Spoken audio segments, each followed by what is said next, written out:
Bueno, muy buenas a todos los que estén consultando esta lista de videos sobre la materia Introducción a Ciencias de la Atmósfera.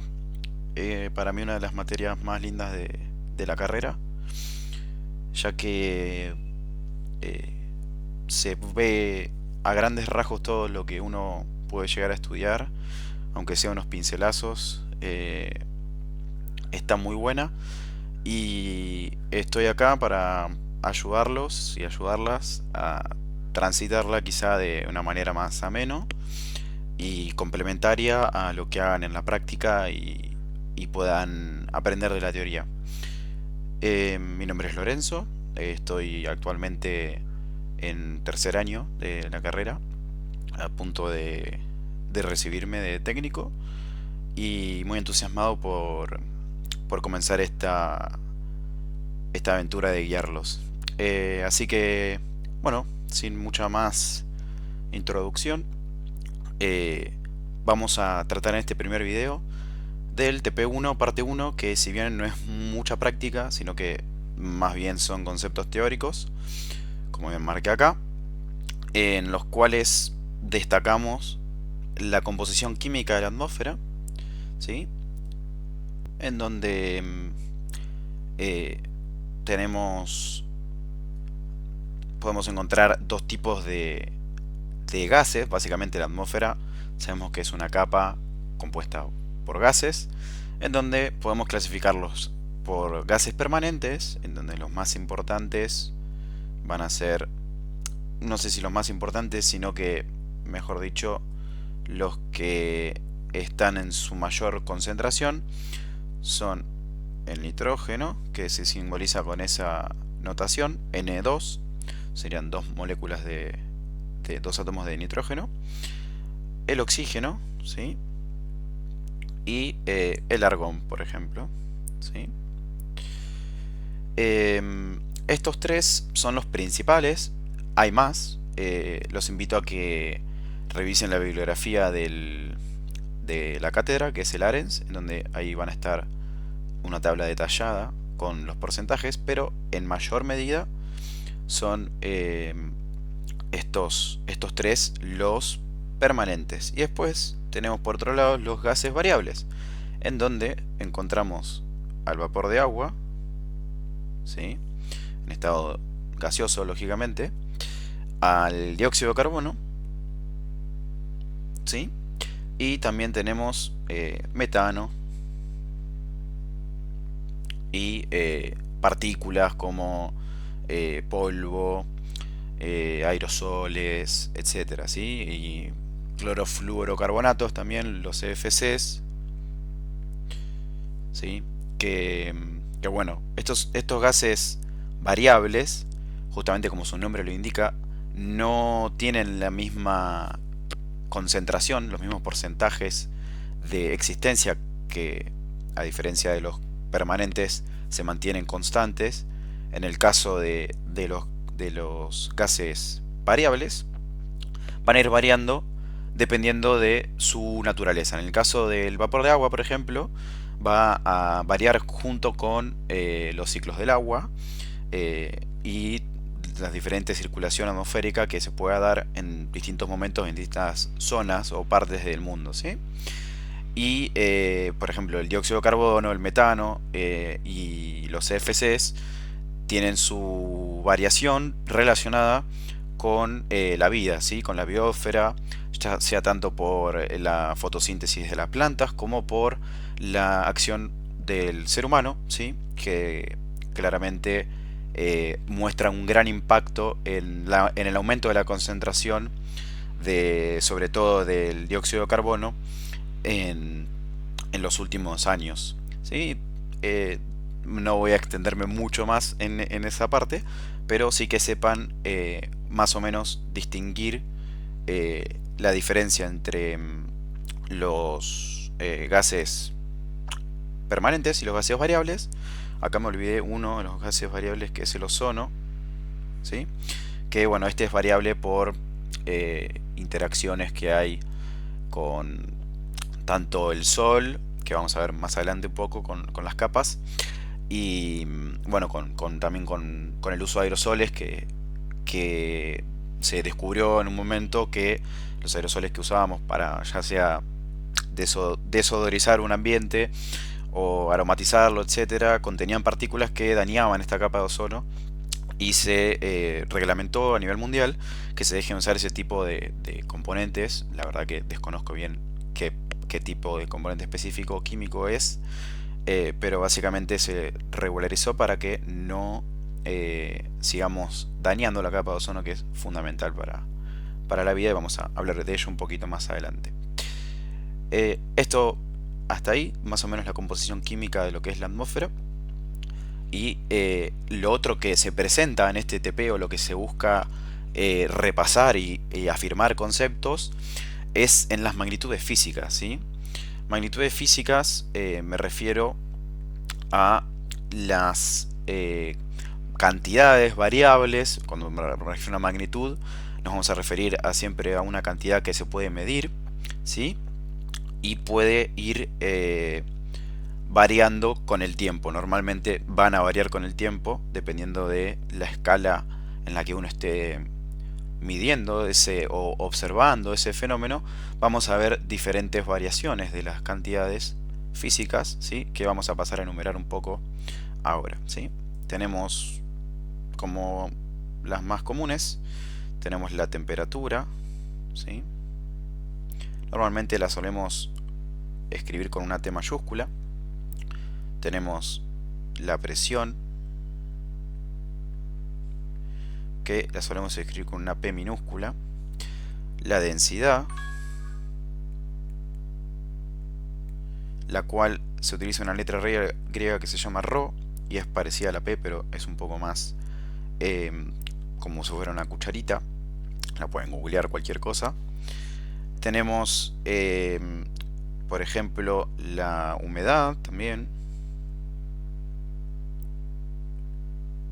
que mide la cantidad de vapor de agua que hay en la atmósfera. Se suele representar con una Q, o también con otras letras, pero lo vamos a dejar con una Q porque es un tema más adelante. Vamos a retomarlo, no se preocupen. También tenemos el viento, sí, perdón. ¿Sí? Que está relacionado con la presión. Lo vamos a poner con una B larga. También lo pueden encontrar como con una U, una B corta, perdón, mayúscula, o con una U también mayúscula. Tenemos, por ejemplo, el calor, ¿sí? Que este está relacionado con una Q mayúscula o con H, ¿sí? De heat en inglés. Y más o menos esas son todas las que nos van a interesar, ¿sí? en lo que es la materia.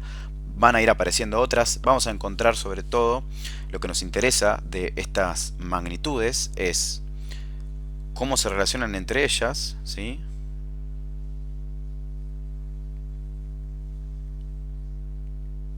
Si hay dependencias de una con la otra, que vamos a ver qué sucede. Y con el tiempo, ¿sí? Cómo se relacionan con el tiempo. El tiempo acá me refiero al paso del tiempo, ¿sí? No al tiempo meteorológico, que es una escala en la que nosotros definimos fenómenos, sino el tiempo, ¿sí? Como si fueran las horas, minutos o segundos. Estas magnitudes físicas van a ir variando con el tiempo y es fundamental entender cómo van variando y si hay relación entre ellas a la medida que van variando. Tanto van a variar en el tiempo, varían en tiempo y espacio, ¿sí? No es la misma temperatura que hace en La Plata que en mi pueblo, que estoy a 480 kilómetros, ¿sí? No va a ser la misma. Simultáneamente podría coincidir, pero no va a ser la misma, no hace falta irse tan lejos. No sé si alguna vez notaron que si van desde el casco urbano hacia la facultad, en la facultad, como es una zona más rural o menos urbanizada, mejor dicho, van a encontrar un descenso leve de temperatura, a veces no tan leve, y eso se debe a la concentración de cemento y concreto que hay en la urbanización, que retiene más el calor y aumenta la temperatura en esos centros, como también la actividad humana, ¿no? Los autos y distintos factores que van a generar una diferencia, un leve aumento en la temperatura comparándola entre zonas urbanas y zonas no urbanas. Entonces, la temperatura, por ejemplo, es un claro ejemplo de variación espacial, ¿sí? Y temporal.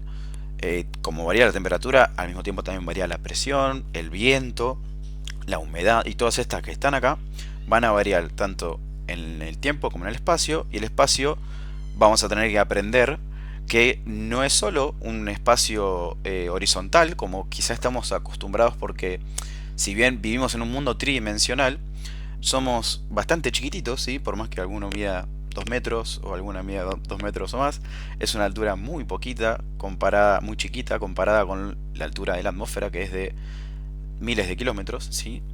Considerando toda su vertical. Entonces nos va a interesar tanto la variación espacial horizontal como vertical. Es muy importante y vamos a tener que hacer ese tipo de ejercicio de poder aumentar ampliar nuestra percepción de la realidad y empezar a ver las cosas en 3D, ¿sí? Bien, dicho todo esto, vamos a pasar un poco a los ejercicios. Yo seleccioné un par que me parecen que están buenos para lo que es repasar un poco de estos conceptos, ¿sí? Me parece que este es uno de los diagramas fundamentales para entender un poco la estructura vertical de la atmósfera, ¿sí? Y cómo la clasificamos en meteorología para facilitar su estudio. Bien, el enunciado nos pide que en el siguiente gráfico indiquemos el nombre de la capa que forma la atmósfera, así como también el nombre y la ubicación de las superficies que la separan, ¿sí? Entonces, lo que tenemos acá es un gráfico de temperatura versus altitud, ¿sí?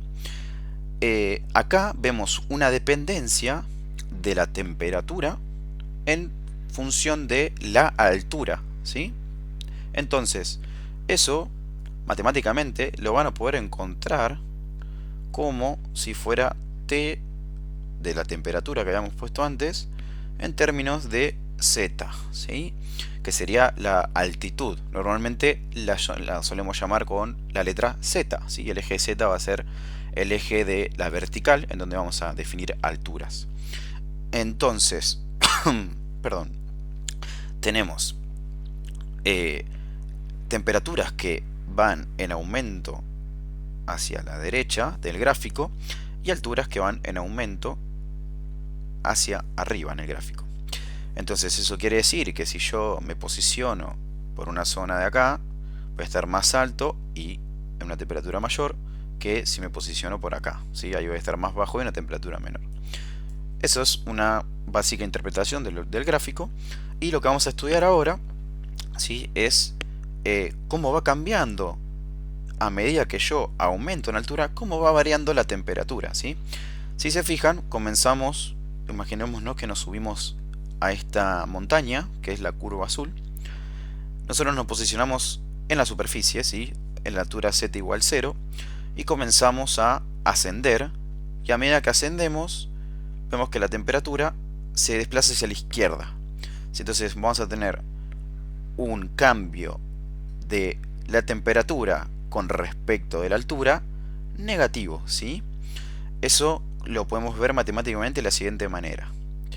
Nosotros vamos a estudiar un perfil de temperatura, un gradiente vertical de temperatura, que se suele escribir con esta letra gamma, es una letra griega, gamma mayúscula, ¿sí? Que básicamente lo que mide es el cambio de la temperatura con respecto al cambio de la altura, ¿sí? Este triangulito que aparece acá y acá abajo es el operador delta y representa una diferencia entre dos, dos puntos distintos, ¿sí? En este caso estamos estudiando la dependencia que tiene la temperatura con la altura. Entonces esta diferencia es básicamente la temperatura que hay a la altura 1, ¿sí? Menos la temperatura que hay en la altura 0, ¿sí? Y lo dividimos por la altura 1 menos la altura 0. Si se fijan, considerando, ¿no? Por ejemplo, este punto y este punto, tenemos una temperatura 0 acá, la inicial, y una temperatura 1 acá, la final, y tenemos una altura 0 y esta altura Z1, que mide tanto, no sé, pero si se fijan, Z1 es mayor siempre que Z0, ¿sí? Vamos a considerar que esto es siempre positivo. Entonces, el signo de este cambio lo determina la temperatura, ¿sí? Esta diferencia de temperatura. Uy, no se cambió el color. Esta diferencia de temperatura va a determinar el signo de este gradiente vertical. ¿Ok? Entonces, en este caso, si se fijan, esta recta, este segmento de recta o este segmento que va desde acá hasta acá en el gráfico, tiene un gradiente negativo, ¿sí? ¿Por qué? Porque a medida que aumentamos la altura, ¿sí? La temperatura va disminuyendo. Comenzamos en una temperatura alrededor de unos 15 grados y llegamos a una temperatura de menos 80, ¿sí? En una diferencia de altura tanto, no sé, no es relevante en este momento el valor numérico, sino lo que interesa es interpretar esa diferencia física, ¿sí? Ese cambio de una magnitud con respecto del cambio de otra magnitud física, ¿sí? Entonces, bien, tenemos que en todo este análisis podemos encontrar entonces lo que denominamos como una especie de capa, ¿sí? Esta capa, en donde normalmente encontramos un gradiente negativo, le vamos a llamar la troposfera, ¿sí? Esta capa que está acá es la troposfera. Entonces, podemos emprolijar un poco. Vamos a ponerle nombre a las cosas, ¿sí? Entonces, esta capa que está acá, vamos a insertar una recta, es la que llamamos la troposfera, ¿sí? La troposfera. Bien, y si se fijan, a partir de acá encontramos que con el aumento de temperatura no hay un cambio de temperatura, ¿sí? Aumentamos la altura, pero la temperatura se mantiene en menos 80, ¿sí? Entonces acá lo que tenemos es la tropopausa, que es el cambio, ¿sí? Es la capa intermedia entre la troposfera y esta capa que vamos a encontrar acá, ¿sí? Que se llama estratosfera.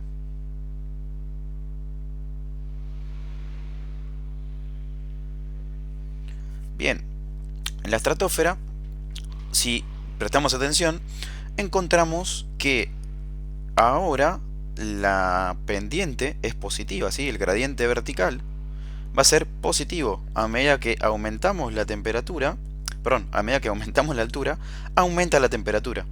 Entonces, acá, como esto no es típico en la atmósfera, lo típico, lo de esperar, es que uno, a medida que aumente en altura, disminuya la temperatura. No sé si alguna vez tuvieron la suerte de ir a alguna montaña, o de viajar en avión, o de estar en un lugar relativamente o perceptiblemente alto.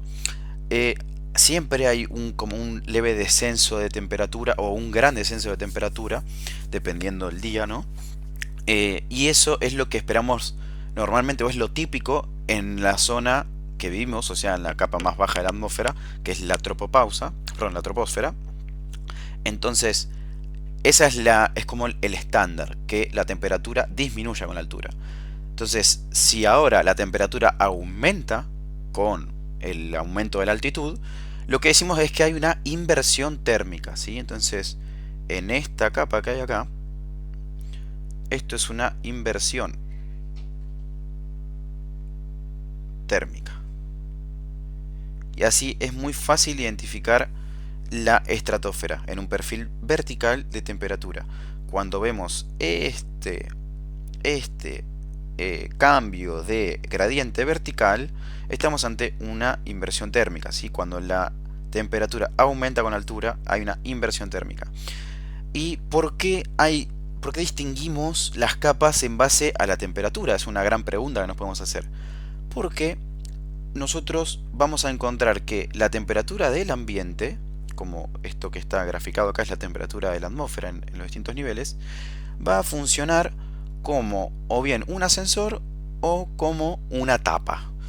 Cuando el gradiente de temperatura es negativo, como en el caso de la troposfera, la atmósfera se va a comportar como si fuera una especie de ascensor, es decir, va a facilitar los ascensos de aire, o en mejores palabras, no va a impedirlos, ¿sí? Sino que al contrario va a favorecer los ascensos de aire. Y cuando encontramos una inversión térmica, va a ocurrir lo contrario. La atmósfera va a contrarrestar los ascensos y va a generar un tapón natural o un freno a los ascensos de aire, ¿sí? Esto todo hecho muy coloquial, se va a ver más adelante en la materia, pero para que ya se vayan haciendo una idea y vamos a después discutir más adelante por qué sucede eso, ¿sí? Pero no nos adelantemos. Bien, volvemos a observar acá que tenemos otro cambio constante, ¿no? De altura con la temperatura. La altura aumenta, pero la temperatura se mantiene constante. En este caso, bueno, en 0 grados. Los números no son tan relevantes, sino lo que importa acá es el cambio. Entonces, tenemos lo mismo que podemos esperar acá. Otra capa de transición entre esta inversión térmica y esta capa con gradiente negativo, que está más arriba. Entonces, a la capa que está con gradiente negativo le llamamos la mesósfera, ¿sí? Y a la capa entre la estratosfera y la mesósfera le llamamos muy originalmente estratopausa. A medida que avancen en la carrera se van a dar cuenta que no hay mucha originalidad con los nombres, pero es mejor porque tienen un nombre y un sentido lógico los nombres, ¿sí? No son nombres que se ponen con una arbitrariedad para que suenen interesantes, sino que dentro de su nombre contienen información. Bien, volvemos acá a tener un gradiente térmico negativo, ¿sí? En la mesósfera, hasta que nos volvemos a encontrar con otra zona de transición, ¿sí? Esta zona de transición es la que llamamos la mesopausa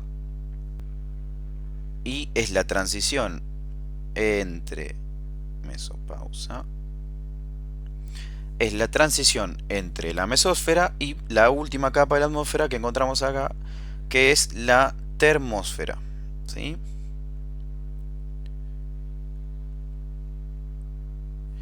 Bien, y una vez que terminamos o seguimos aumentando en altitud de los 120 kilómetros, vamos a ya entrar en lo que se llama la atmósfera exterior, ¿sí? Que estamos hablando de ya una exósfera, ¿sí? Acá ya no hay una pausa o una transición tan marcada, ¿sí? Pero nos iríamos exósfera y nos iríamos ya fuera de lo que es la atmósfera más cercana a la Tierra, ¿sí? Ya es la atmósfera exterior y por eso es su nombre. Los nombres tienen un sentido, ¿sí?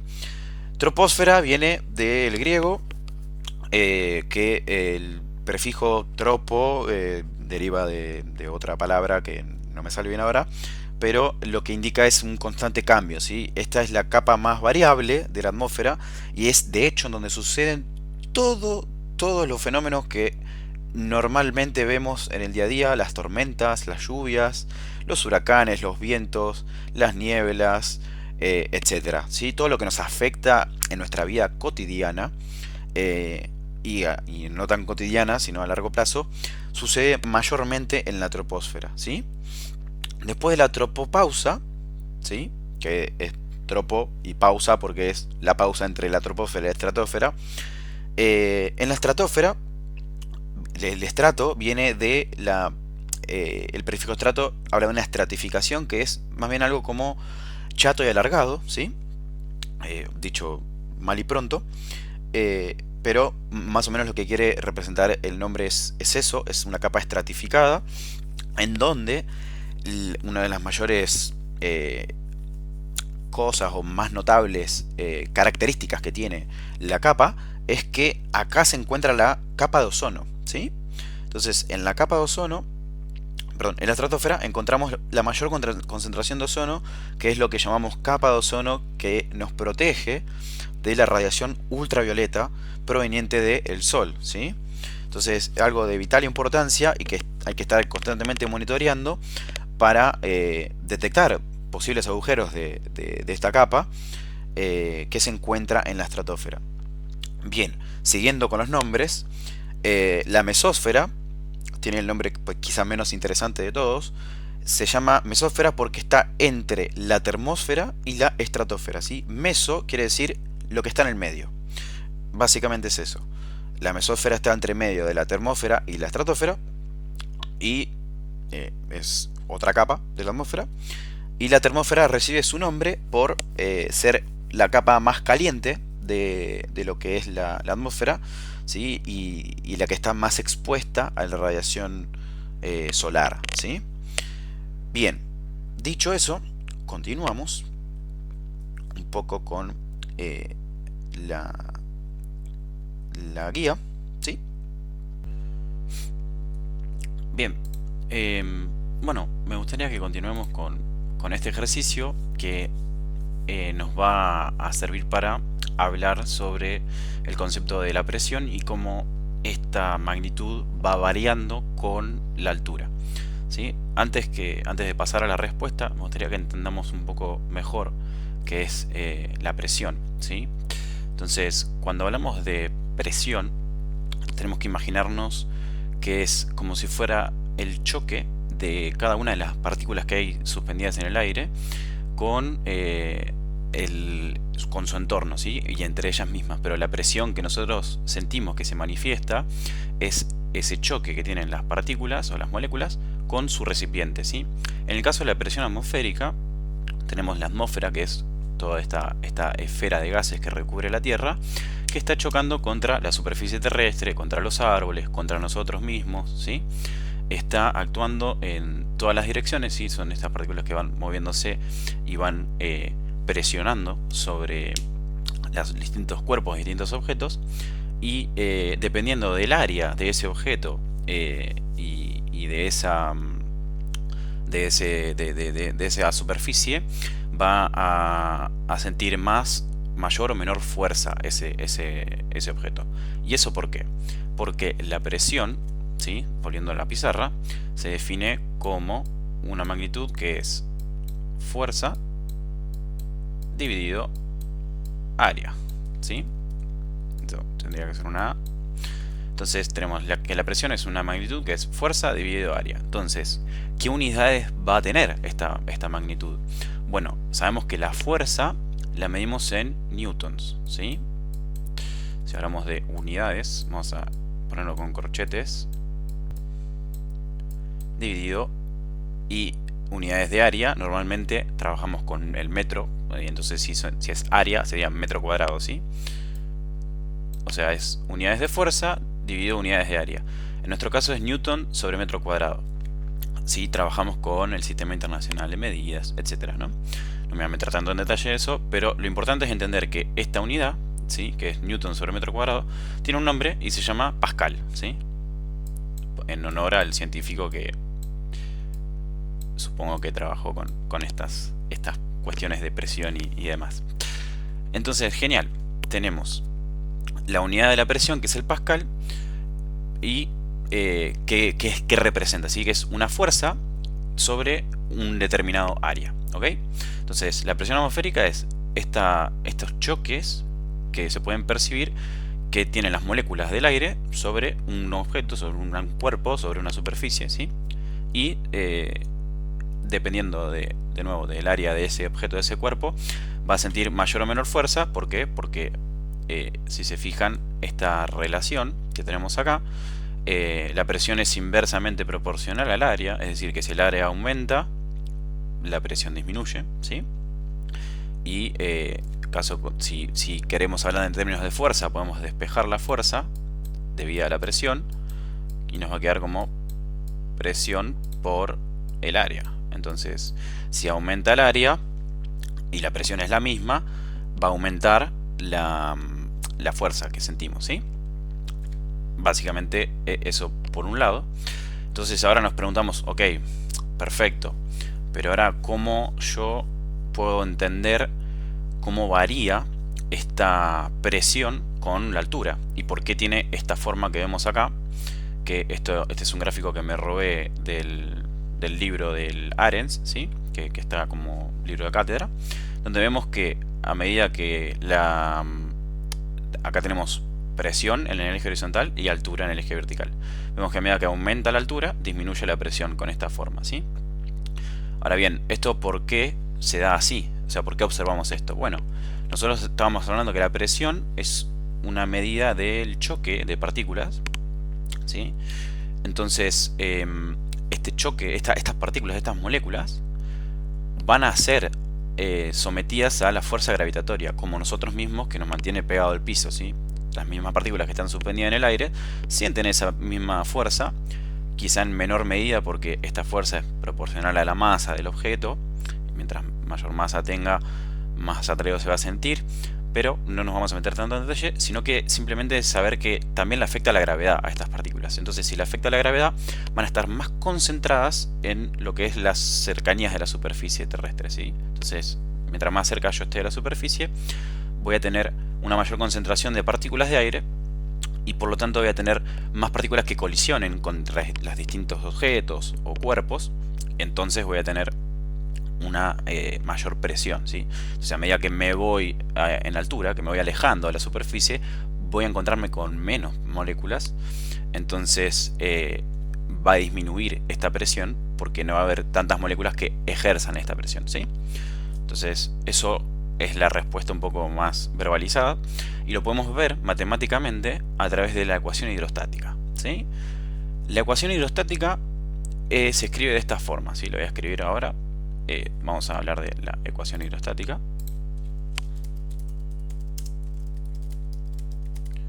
¿Sí? La escribimos de esta manera.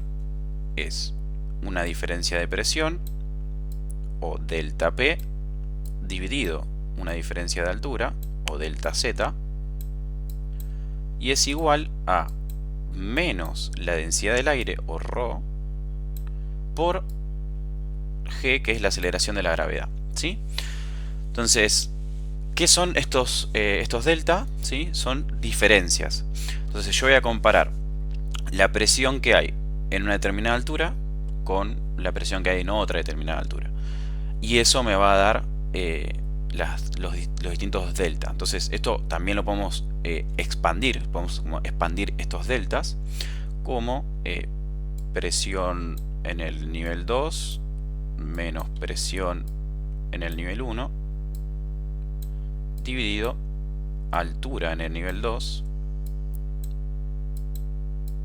menos altura en el nivel 1, ¿sí? Esto si, por ejemplo, consideramos la presión acá, la presión que hay en este nivel, no sé, lo llamamos Z1, vamos hasta acá, nos chocamos con la curva de la presión y esta va a ser la presión en el nivel 1, ¿no?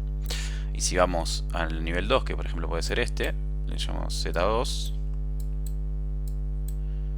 y nos chocamos la curva de la presión, vemos que más o menos es por acá, vemos que ahí tenemos la presión 2, ¿sí? Le voy a hacer un poquito de zoom, así se ve más grande. Bien, entonces sería comparar esta diferencia de presiones, ¿sí? Hacer P2 menos P1 dividido Z2 menos Z1, ¿sí? Y esto es igual a menos ρ por G, ¿sí? Es lo que nos dice la ecuación hidrostática. Menos ρ por G. Entonces, si despejamos de la ecuación hidrostática, despejamos la diferencia de presión, por ejemplo, ¿cómo la podemos despejar? Bueno, podemos pasar multiplicando este delta Z que está dividiendo, multiplicamos por delta Z de los dos lados y nos va a quedar menos ρ por G por delta Z, ¿sí? Bien, entonces si se fijan, vamos a desglosar un poco los términos acá. Del lado izquierdo nos quedó la diferencia de presión, ¿sí? Eso nos va a indicar el cambio que hay en la presión con el cambio que hay en la altura, ¿sí? Vamos a asumir estas dos cantidades como constantes, ¿sí? Bien, asumiendo las constantes, vemos que la diferencia de presión depende directamente de la diferencia de la altura y estas dos constantes son positivas, ¿sí? Porque son tanto el módulo de la aceleración de la gravedad, que es una cantidad positiva, ¿sí? Que es 9,8 y tiene unidades de aceleración que serían metros por segundo cuadrado, y la densidad es una cantidad que es masa dividido volumen, o sea, sería la masa del aire dividido el volumen total de la atmósfera, que tiene un valor aproximado de 1,2 kilos por metro cúbico, ¿sí?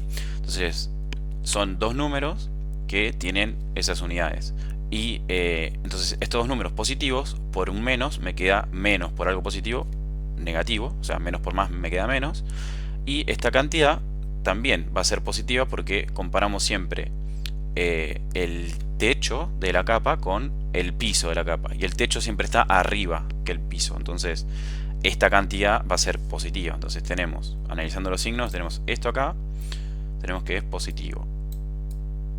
Con el menos se transforma todo esto en negativo, y esto es siempre positivo, ¿sí? Entonces esto es mayor a 0, me queda algo menor a 0 por algo mayor a 0. Entonces delta P me va a quedar menor a 0, ¿sí? Porque me queda negativo por positivo, negativo. Y este cambio negativo quiere decir que la presión, o sea, vamos a escribirlo matemáticamente, si delta P es negativo, ¿qué quiere decir? Quiere decir que la presión en el tope o en el nivel 2 menos la presión en la base o en el nivel 1 es negativa. Entonces quiere decir que la presión en el nivel 2 es menor que la presión en el nivel 1, ¿sí? Y recuerden que el nivel 1 está más abajo que el nivel 2, entonces la presión decrece con la altura.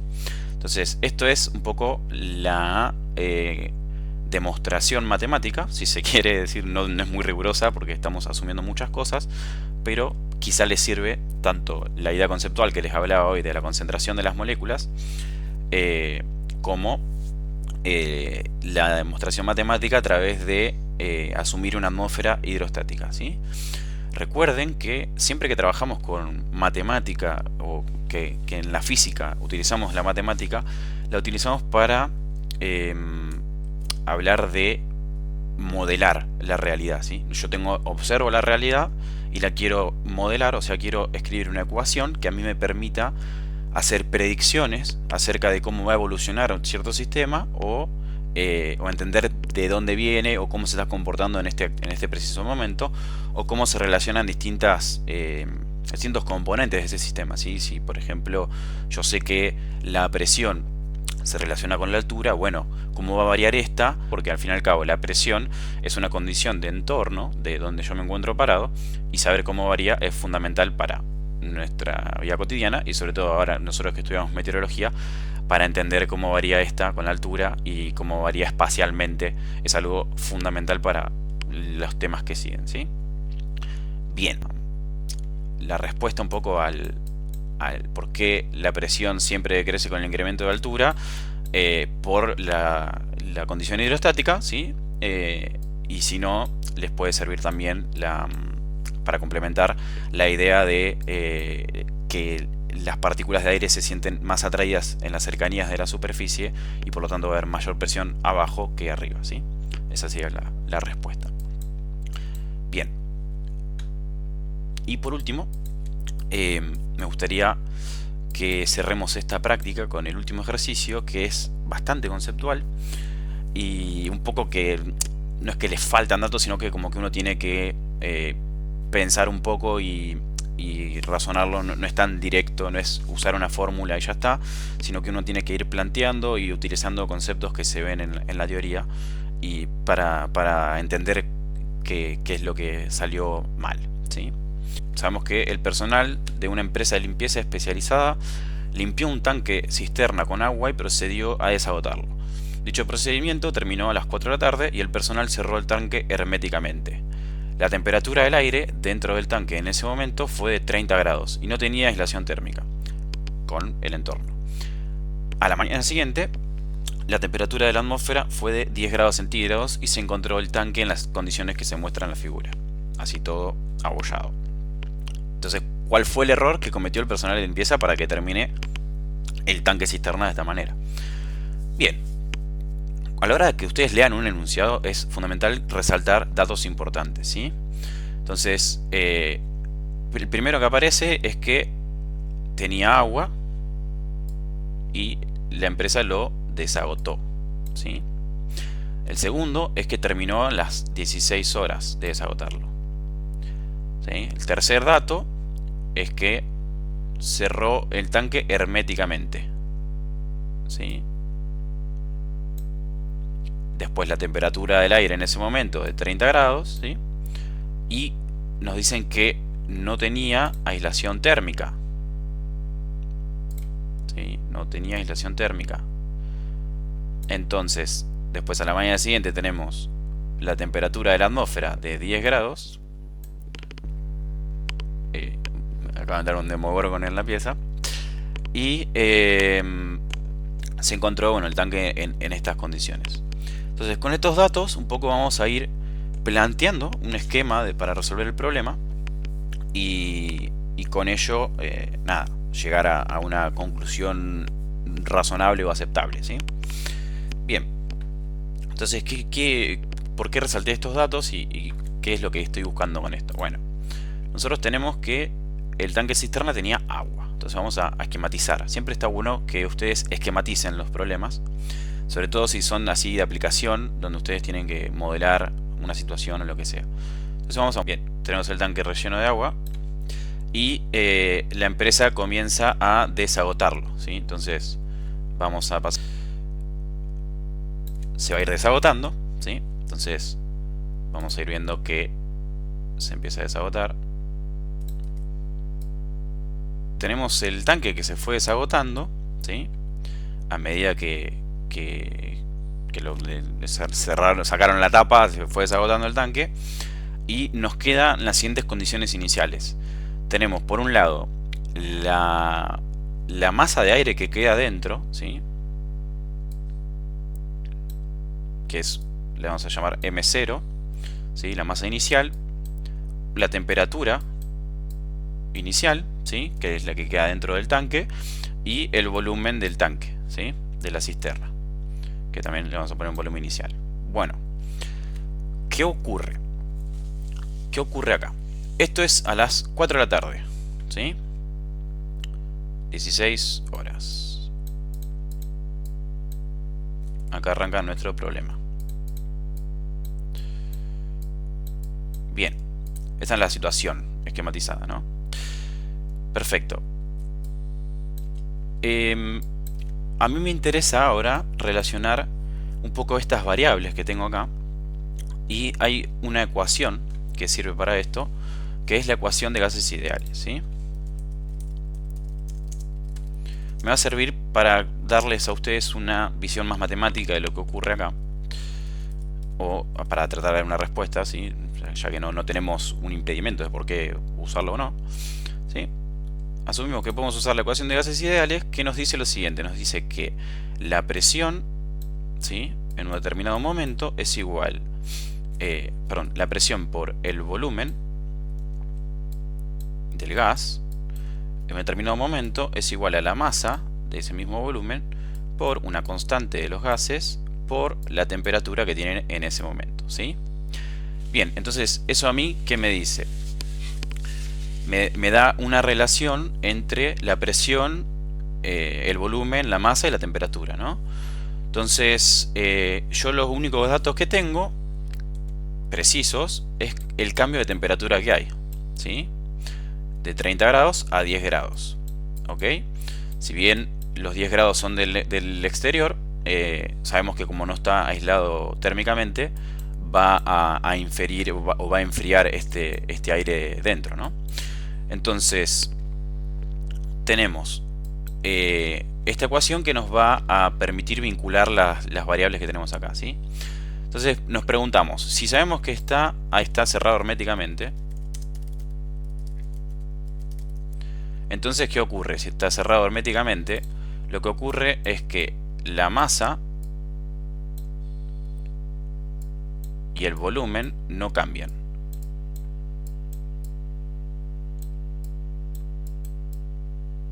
Básicamente lo que nos dice es que tanto la masa como el volumen son constantes.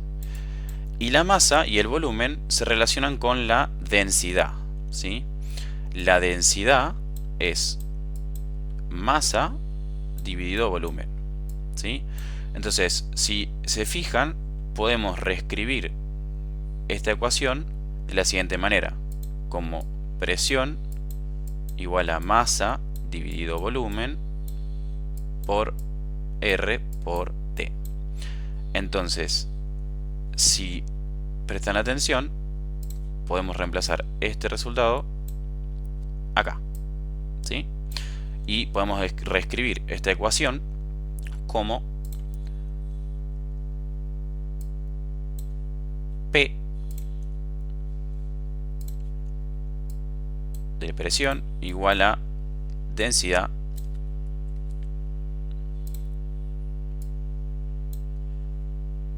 por R por T, ¿sí? Entonces, como esto es constante, ¿sí? Porque está cerrado herméticamente, M y B no cambian, la densidad no cambia, esto es una constante, ¿sí? Entonces tenemos una relación entre P y T, que está dada por estas dos constantes. O sea, la presión es proporcional a la temperatura. Eso es lo que nos dice la ecuación. Perfecto, entonces, ¿eso qué tiene que ver con el tanque? Bueno, pensemos lo siguiente. Nosotros sabemos que la presión, dijimos que es fuerza por unidad de área, ¿no? Entonces, en este momento, a las 4 de la tarde, dada esta temperatura, acá dentro hay una determinada presión que coincide con o equipara la presión atmosférica que le está haciendo ahora el aire a la cisterna, ¿sí? Porque si acá hay un agujerito, ¿sí? Vamos a imaginar que es por donde se desagota, ¿no? Empezamos a desagotar por ahí, empieza a salir agua y se vacía.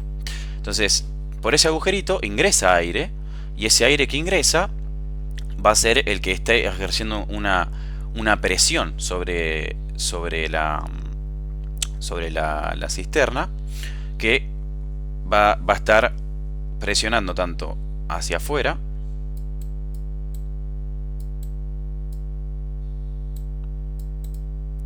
¿sí? Como en el exterior, ¿sí? La presión va a estar siendo compensada, ¿sí? Por ese agujero que está desagotando en la cisterna. Ahora, cuando se cierra herméticamente, lo que sucede es lo siguiente, yo tengo